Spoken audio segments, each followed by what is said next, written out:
We don't think of ourselves as chameleons, but we are. We're always changing and shifting within our environments to blend in. Think about it. How many times have you behaved one way at work, another way around family, and yet another way around your friend group just to fit in?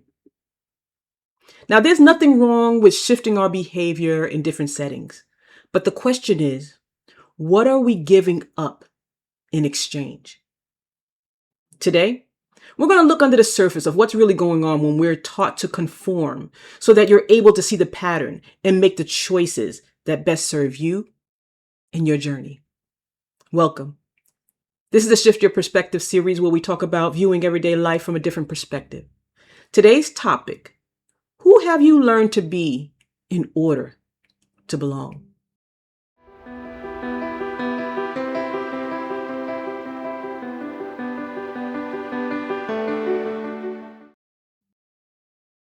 The chameleon and even the octopus has the ability to change in order to conform to its surroundings.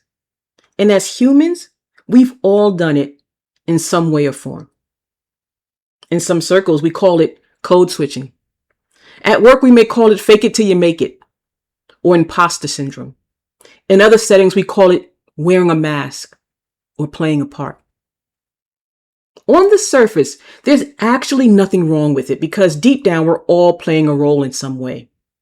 However, what we need to be aware of is the intent of what we're doing and to consider if we're hiding away a version of ourselves to make others more comfortable. Because there could be many reasons why we may play so many roles and characters in our lives. It could have been drilled down into us that there's a time and place for everything. And whenever that was stated, it was usually to tell someone not to be who they were or to not authentically express themselves at this time, versus understanding that the statement is talking about the ebbs and flows of life, the ups and downs. There are books, movies, and courses coaching you how to behave and perform for a specific person or situation in order for you to fit in or to get what you want. There's always someone around to tell you who you are and how to be in order to belong and to be accepted. Very rarely does anyone promote being yourself and to be comfortable in expressing your authentic self, even if it's different. We get more talks about don't do this, don't do that, if you want someone to like you.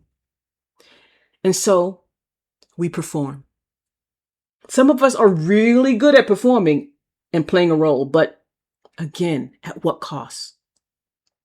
As you perform life roles, your outside looks like you've dotted the I's and crossed the T's.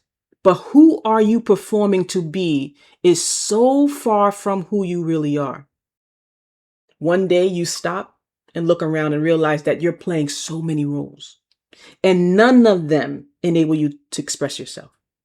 The self, the person who is not performing when no one is looking. What we need to understand is that our societies encourage conformity and assimilation. It may not be explicitly stated and presented in that way, but that is what it is. You know this is so when you pause to notice how much of what we're told to shame and shun is about people uniquely expressing themselves. But as we conform to societal identity norms, we have to ask ourselves, what is the point of conformity? So let's dive into that just a little bit. When everything is the same, what happens?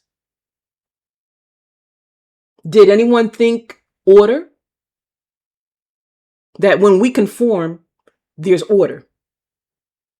But is it really order? Is there order by forcing someone to be like someone else? I propose that the reason for conformity and assimilation is for control. When we are all thinking and acting and feeling the same way, it's easier to be told something, believe it, and follow it. It makes it easier to control you and everyone when everyone is conforming to the same thing. We are all existing in societies where conformity and assimilations were pushed to the people, the laws, the practices, to the point it has its own self-serving wheels of shame and punishment. In our time now, this is being highlighted for us because we've made it easy to enable those who want to control us. By conforming, it's like we've given away our creativity, critical thinking, self-expression, diversity, hope, options, solutions, and power.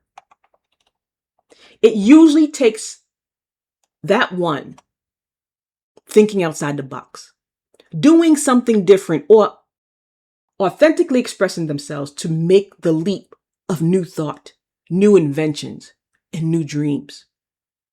Secretly, we love to witness that free thinking and free expressing individual, but we have learned to be afraid to embody that way of being. And to think about it, we're actually not here to conform in a way we inhibit our natural talents, abilities, and gifts of self-expression. Because when we don't express ourselves, it's like we are not allowing our soul to share in its purpose. When we hide or suppress our authentic self, it can come with negative side effects because what's happening is you are fighting with yourself. Throughout this experience, you'll be put in situations that help you remember and discover your true self. The earlier you come to terms with understanding that you are not here to suppress the most magnetic, authentic version of yourself, but to express it, share it, heal it, balance it, and to love it. So I ask, in order for you to exist in the space you're in, what are you giving up? Is it your soul, your dream, your creativity, your power, or you?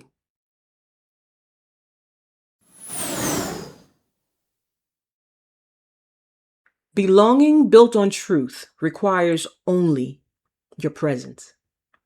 And maybe today you'll find that the shift isn't becoming someone new. Maybe it's releasing someone old.